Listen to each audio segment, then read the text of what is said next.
I'm Max Dalton, and in this video I'll show you how to turn off message notifications for a single person on Snapchat. Maybe you have a friend who is flooding you with Snapchat messages, or maybe you're mad at someone and you don't want to be bothered with whatever they are sending you. No matter the reason, Snapchat makes it easy to stop receiving message notifications from a single person. Now let's walk through the steps to turn off message notifications for a single person on Snapchat.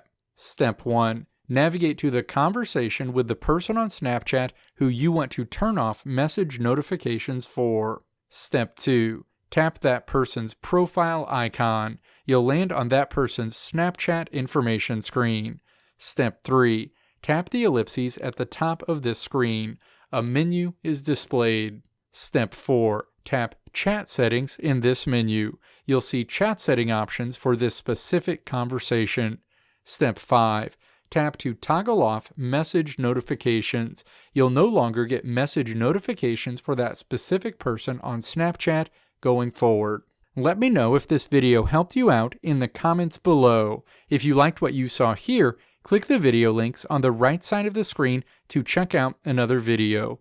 Or click the logo on the left side of the screen to check out my tutorial website at www.maxdalton.how.